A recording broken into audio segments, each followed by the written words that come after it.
कल हमने गीता के 6 श्लोकों का पाठ करा था। अब हम आगे करेंगे। कृपया मुझे प्रोत्साहन देने के लिए सब्सक्राइब ज़रूर करें और लाइक और कमेंट करके यही ज़रूर बताएं कि मुझे इसे आगे पढ़ना चाहिए या नहीं। प्लीज़ सब्सक्राइब ज़रूर करें और कमेंट भी ज़रूर करें। तो हमने पढ़ा था कल कि सभी आ चुके हैं युद्ध स्थल में। युद्ध भूमि में एक पक्ष दुर्योधन की साइड से और एक पक्ष पांडवों की तरफ से युद्ध भूमि में खड़ा है। यहाँ बोलते हैं, हे ब्राह्मण श्रेष्ठ, अपने पक्ष में भी जो प्रधान हैं उनको आप समझ लीजिए। आपकी जानकारी के लिए मेरी सेना के जो सेनापति हैं उनको बतलाता हूँ। आप द्रोणाचार्य और पितामह भीष्म तथा कर्ण और संग्राम विजयी कृपाचार्य तथा वैसे ही अश्वत्थामा विकर्ण और सोमदत्त का पुत्र भूरिश्रवा और भी मेरे लिए जीवन की आशा त्याग देने वाले बहुत से शूरवीर, अनेक प्रकार के शस्त्र अस्त्रों से सुसज्जित और सब के सब युद्ध में चतुर हैं। भीष्म पितामह द्वारा रक्षित हमारी वह सेना सब प्रकार से अजय है और भीम द्वारा रक्षित इन लोगों की यह सेना जीतने में सुगम है। इसलिए सब मोर्चों पर अपनी अपनी जगह स्थित रहते हुए आप लोग सभी निसंदेह भीष्म पितामह को ही सब ओर से रक्षा करें।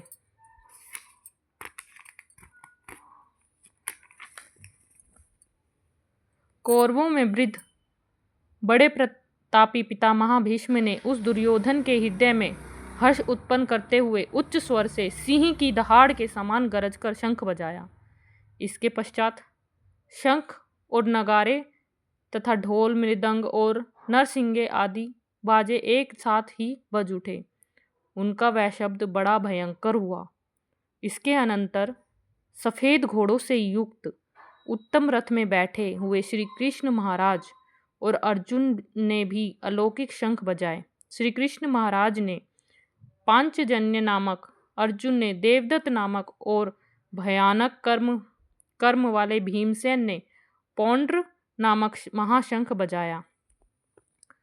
कुंती पुत्र राजा युधिष्ठिर ने अनंत विजय नामक और नकुल तथा सहदेव ने सुघोष और मणि पुष्पक नामक शंख बजाए। श्रेष्ठ धनुष वाले काशीराज और महारथी शिखंडी एवं धृष्टद्युम्न तथा राजा विराट और अजय सात्यकी, राजा द्रुपद एवं द्रौपदी के 5 पुत्रों और बड़ी भुजा वाले सुभद्रा पुत्र अभिमन्यु, इन सभी ने, हे राजन, सब ने सब ओर से अलग अलग शंख बजाए और उस भयानक शब्द ने आकाश और पृथ्वी को भी गुंजाते हुए धार्तराष्ट्रों के अर्थात आपके पक्ष वालों के हृदय विदीर्ण कर दिए। यहाँ अब युद्ध का आरंभ हो चुका है। शंख बजा के शंखनाद कर दिया गया है।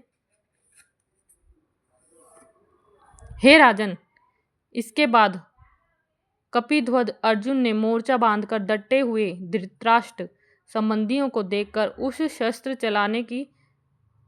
चलने की तैयारी के समय धनुष उठाकर ऋषिकेश श्री कृष्ण महाराज से यह वचन कहा, हे अच्युत, मेरे रथ को दोनों सेनाओं के बीच में खड़ा कीजिए और जब तक मैं युद्ध क्षेत्र में डटे हुए युद्ध के अभिलाषी इन विपक्षी योद्धाओं को भली प्रकार देख लूं कि इस युद्ध रूप व्यापार में मुझे किन किन के साथ युद्ध करना योग्य है, तब तक उसे खड़ा रखिए। दुर्बुद्धि दुर्योधन का युद्ध में हित चाहने वाले जो ये राजा लोग इन सेना में आए हैं, इन युद्ध करने वालों को मैं देखूंगा।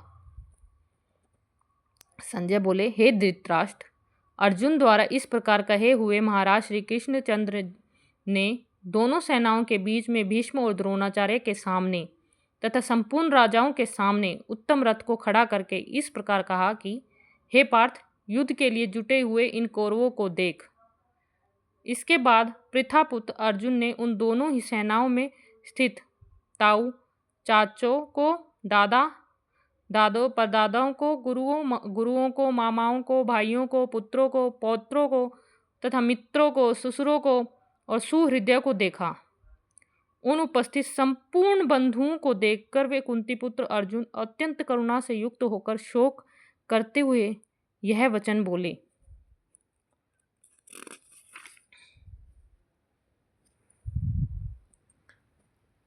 अर्जुन बोले, हे कृष्ण, युद्ध क्षेत्र में डटे हुए युद्ध के अभिलाषी इस स्वजन समुदाय को देखकर मेरे अंग शिथिल हुए जा रहे हैं और मुख सूजा जा रहा है तथा मेरे शरीर में कंप एवं रोमांच हो रहा है। हाथ से गांडीव धनुष गिर रहा है और त्वचा भी बहुत जल रही है तथा मेरा मन भ्रमित सा हो रहा है, इसलिए मैं खड़ा रहने को भी समर्थ नहीं हूँ। हे केशव, मैं लक्षणों को भी विपरीत ही देख रहा हूँ तथा युद्ध में स्वजन समुदाय को मारकर कल्याण भी नहीं देखता। अब इस समय अर्जुन बहुत ही विसमंजस में पड़ गए हैं कि ये जो सामने जिनसे मैं युद्ध करना चाह रहा हूँ, यह मेरे चाचा, मामा, ससुर, मतलब सब जानने वाले लोग खड़े हैं, इनसे मैं कैसे लड़ सकता हूँ। यही चीज़ हमारे साथ भी होती है। जब कोई हमारा अपना हमारे विरुद्ध खड़ा हो और हमें उससे लड़ना होता है तो हम नहीं लड़ पाते। किंतु श्री कृष्ण ने जो इससे आगे कहा वह हमें सभी को सुनना जरूर चाहिए तथा आगे की वीडियो हम कल करेंगे। इस वीडियो को लाइक सब्सक्राइब जरूर करें ताकि मैं कल वीडियो डाल सकूं और मेरे को थोड़ा प्रोत्साहन मिले। धन्यवाद।